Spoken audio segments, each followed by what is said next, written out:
when the customer states they have someone who will do it cheaper. Good luck with that.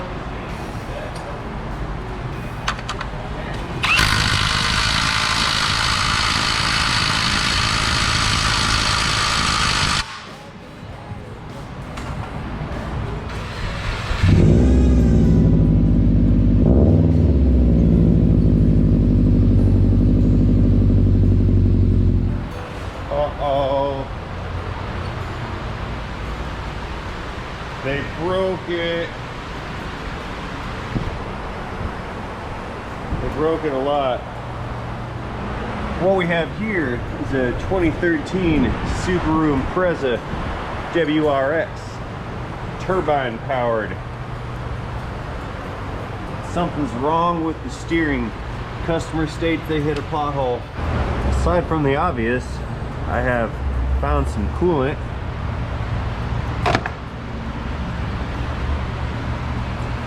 Radiator. All right, Rubisu, you're going up. The initial undercarriage inspection does not yield much confidence. For starters, we're going to need a new high-performance yellow painted oil pan. Let's see, I believe the impact took place over here on the driver's front mostly. We have a U-shaped bent inner and outer tie rod. Sway bar link is broken off. This bar is very tweaked and the bushing has been shoved out of it. Okay. The power steering rack is leaking. That's not good. That is a lower control arm bushing. This one's broken too. Seeing as how this is a body shop salvage operation that I'm undertaking here, there's a couple disclaimers I need to go ahead and throw out right now to avoid any unnecessary and incorrect read. They are not going to repair this to the level that I would have recommended. They're gonna use some used parts on this, and I don't think I'm gonna get all the parts that I've asked for. I already know I'm not gonna get to do the radiator job.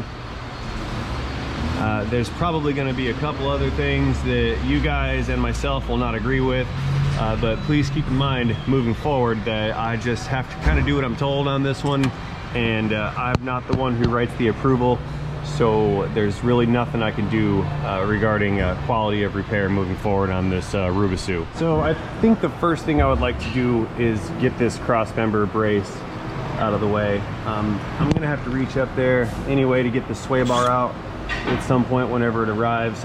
They declined to repair the sway bar, but the thing is bent, so I had to tell them that it's necessary and not very optional. So like I said, I'll start with this bracket assembly, and we'll pull the sway bar down and peel away the onion accordingly.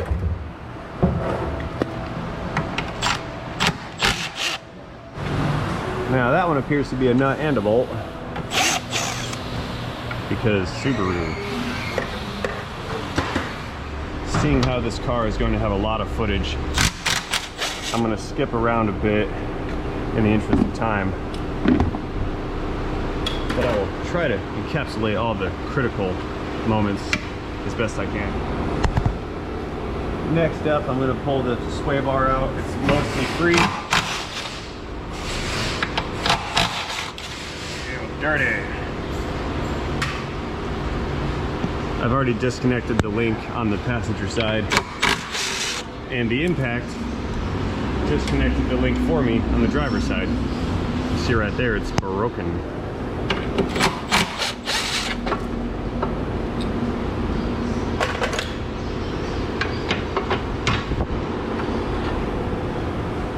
Got it. I have also found that the bracket for the sway bar is bent very much, and this will also have to be replaced. I better go get this ordered right now. Alrighty, next up, I'm gonna get this tie rod out of the steering knuckle. That's a little scary, but okay. And I'm not gonna use this again. That's wedged in there pretty good. Okay, need pry bar, I think.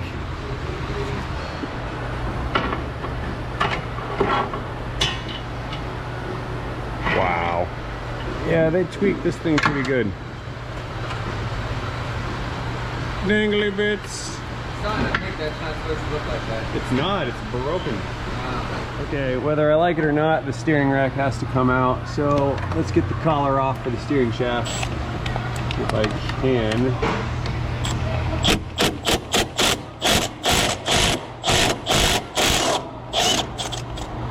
Say, this right angle impact's really starting to pay off.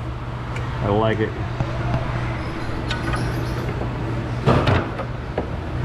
This should just slide right off of there, and it's not going to.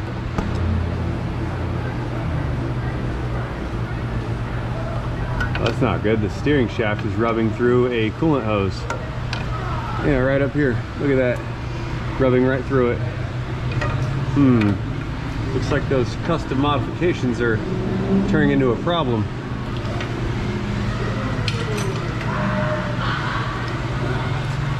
There's another collar up here. I'll take that one off too, and then maybe the whole thing will slide enough.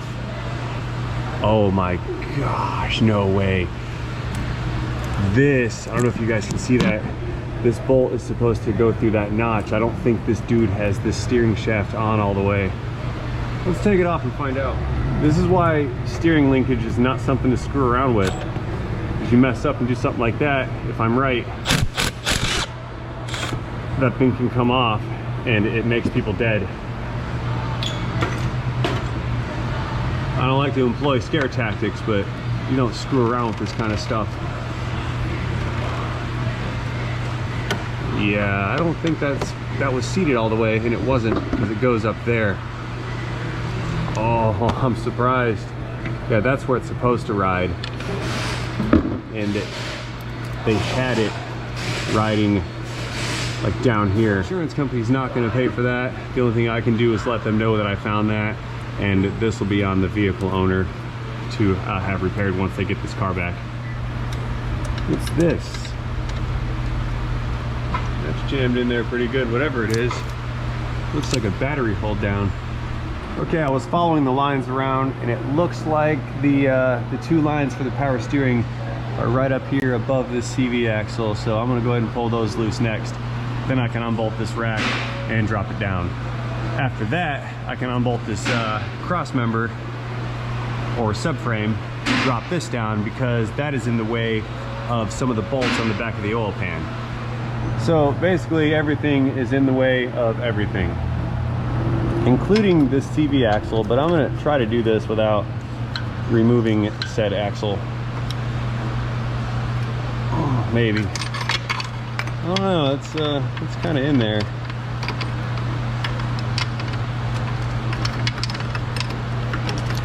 Yeah, I think that angle that I have there is the only one that I'm gonna get. Got it, broke loose. Good.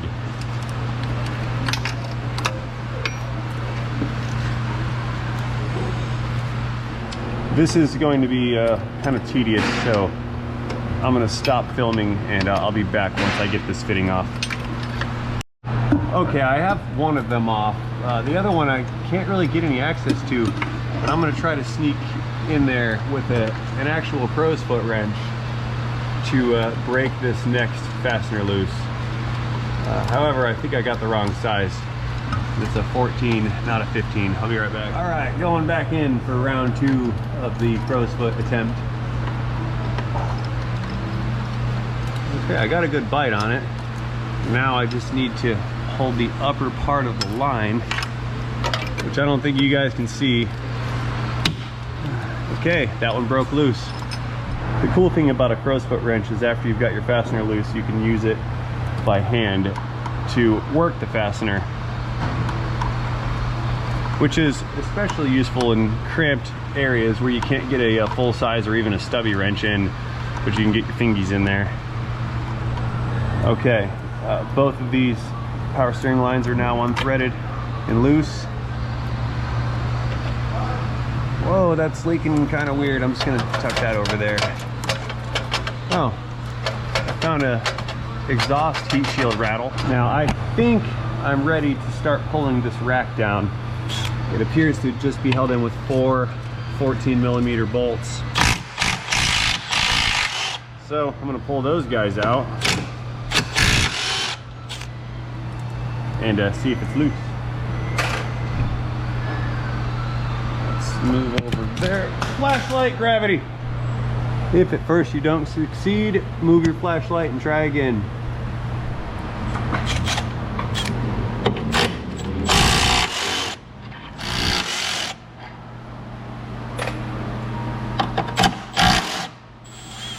Yeah, the rack is definitely loose. Okay. But it's not going to come out because it's pinched between a frame rail or something on over here. Yeah, that's stuck in there. Let's see. That is kind of awkward. There. All right. I just need to get the tie rod off on that side and this thing is free to fall out. Yeah, I know, I probably should have done that first, but it's my first day.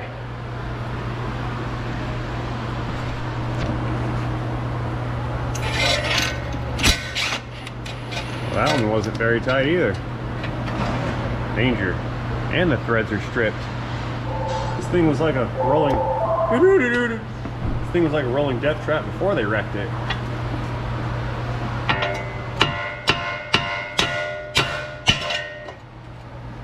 Loud noises. All right, steering rack, you're coming with me.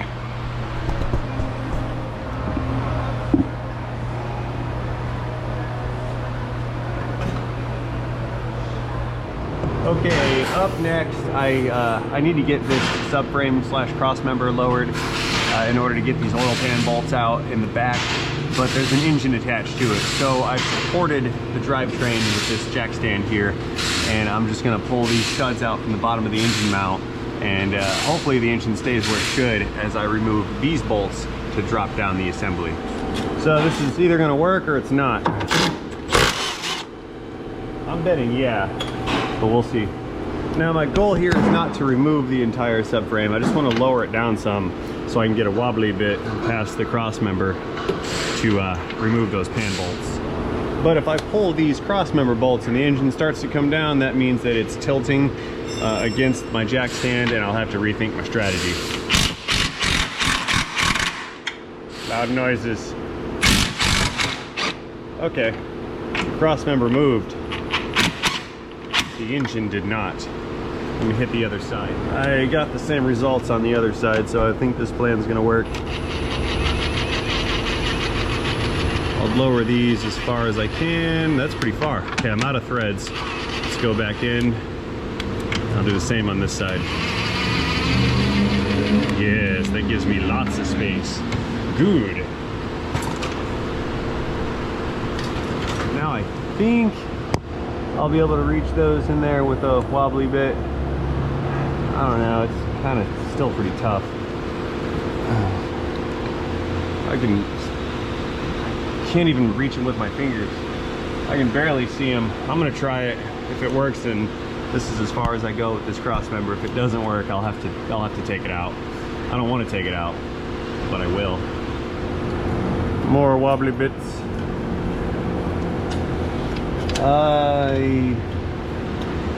That's not gonna work. Okay, I've got to pull this cross member. Fortunately, I'm changing suspension parts anyway, so I got some overlap action going on. I guess next step is going to be to pull this lower control arm out real fast and disconnect the other side, and then I'll just pull this whole cross member assembly out of the car. Now, seeing as how the theme of this car is loose suspension bolt, I wonder how tight this particular bolt is right here. Let's find out. Ah, I knew it. Hand tight at best. Easiest ball joint ever. Okay, I've got a couple more bolts here. I'm gonna go ahead and pull this little bracket thing off. I'll bolt this control arm and just get it out of the car because it's in the way.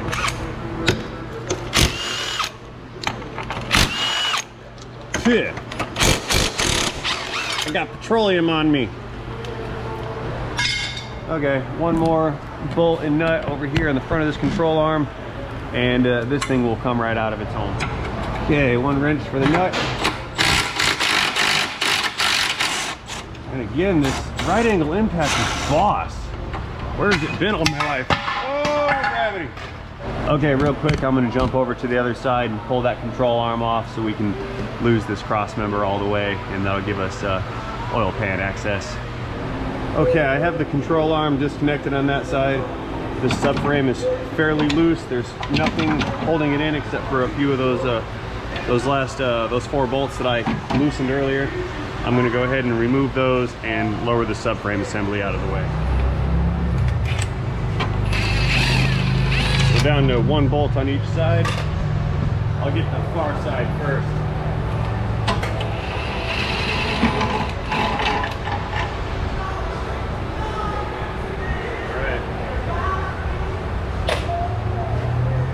See if I can hold this up. Here it comes. Ah! I knew that thing was a battery hold down.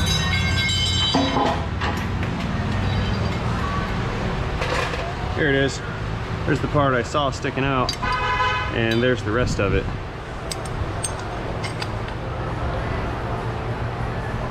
It's a goofy little drivetrain without all the stuff in the way. That being said, now I've got access to all these perimeter bolts on this pan. Time to pull this one down.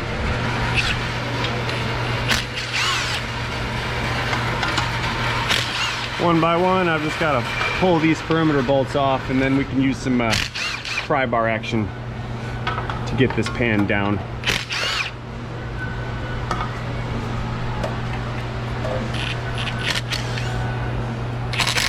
We skipped ahead in time some, and I got the bolts on the far side. I think that's the last 2.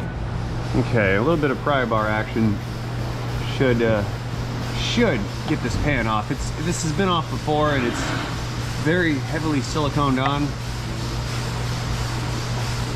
which won't be an issue because we're replacing it with a new one anyway.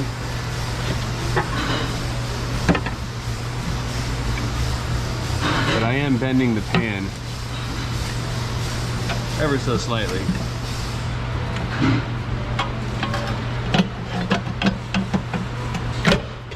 Okay, it's free gravity, with the exception of the dipstick tube. That's still hanging on to it. Yeah, over here's the tube. Couple wiggles, some twists. There we go. It tore that O-ring pretty good. That might have been torn during the last install. I don't think I just did that. Oh well. Alrighty, a little bit of time with my carbide tipped super scraper. It'll get all the rest of that silicone shmoo off of there. Ave drop. And then I can get the new pan fitted into position.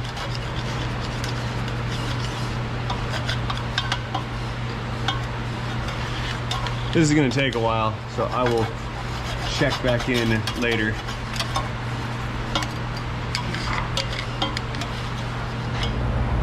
Okay, I've done my due diligence with the scraping device and gotten all of the old sealant off of the bottom of this engine block. I'm going to give it some spray real quick with some brake parts cleaner just to remove any residual oil, and then I will place the new pan in position. Okay, I already stuck those 2 new O-rings on this dipstick tube, and I'm just going to throw some dielectric grease on there to lubricate them as the pan goes back into position. Okay, let's put some silicone sealant on this new pan, complete with new drain plug. I opened a new tube for this one. And we're gonna do a 1/4 inch size bead all the way around.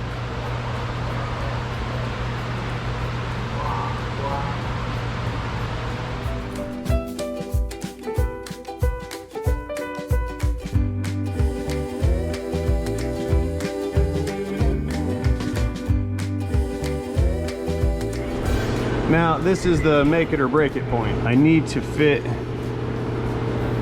the area for the tube into the pan and wiggle it on without touching anything around the perimeter and smearing the sealant. And if I mess up and smear it away, I'll have to pull it down and clean it off and start all over. I think I'm gonna win, but it's gonna be tight.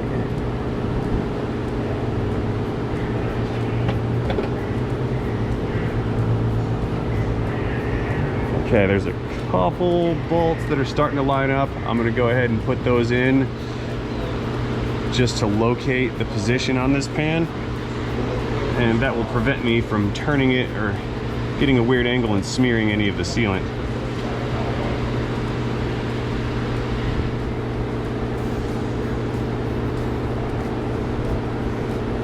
Okay, now I feel better about putting some pressure on that pickup tube.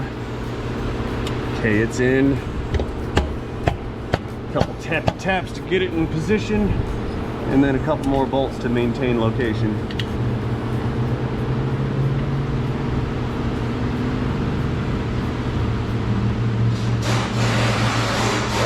Come on now, there it goes. That one threaded, and I want to do one more on the far side.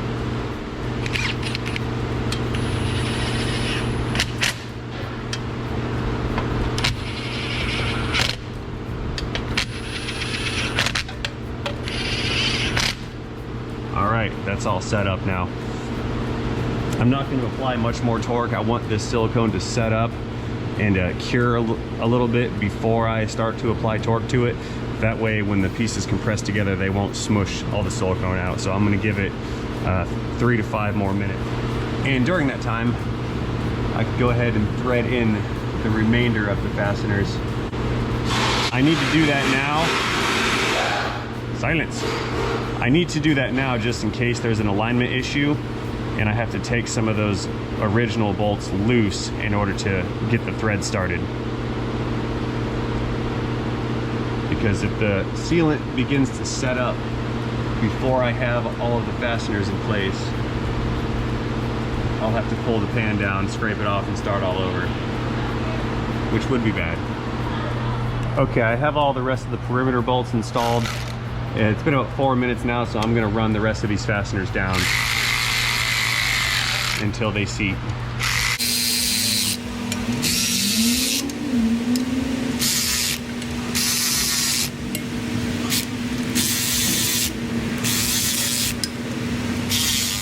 And I'm not going to rely on my traditional click torque wrench method. I actually am going to apply torque with the tool. Okay, so the spec on these is 4.7 foot-pounds of torque. I don't have a torque wrench that goes down that far in foot-pounds, but I do have one in inch-pounds. And I believe that converts roughly to 57 inch-pounds, which is what I have my torque wrench adjusted to. Seems kind of light to me, but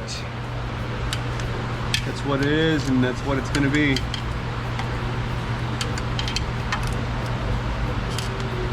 Again, there are actual clicks on the channel instead of me just saying click.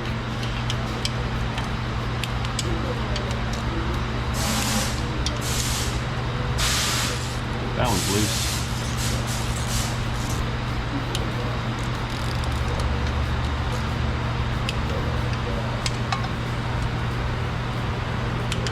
And just for fun, let's make sure that this drain plug is also tight.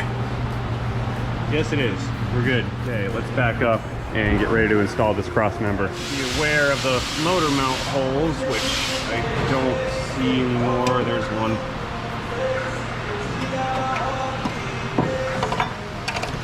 Okay.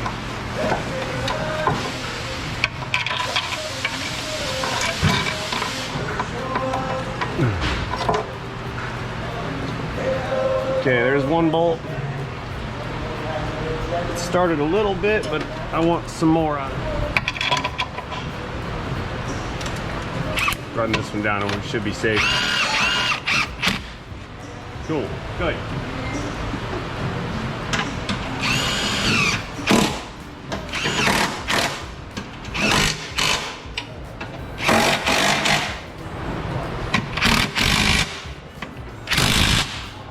Okie dokes. The engine cross member is now installed. Everything's safe, and I can get this little jack stand thing out of the way. And I'll go ahead and put the nuts for the motor mounts in also. I think that this right here is going to be a good stopping point. I'm waiting on a power steering rack to show up, and that's what has to go in next, so I'm going to go ahead and close this one out right about now. Naturally, and as always, I'd like to thank you guys for watching my videos. I certainly do appreciate it, and I hope they are beneficial to you. If you like these videos, the only thing I would ask of you guys in exchange is for you to reach down and tap that thumbs up button. That button is what lets me and YouTube know that I have done a good job. And if YouTube thinks that I've done a good job, they're far more likely to recommend my content to other potential viewers. And that's good for me and good for them too. All that being said, again, thank you guys for watching. And before I go, I have to remind myself to not forget, to remind you guys to not forget to have a great day. See you guys in part 2. Come on, jack stand. You're coming with me.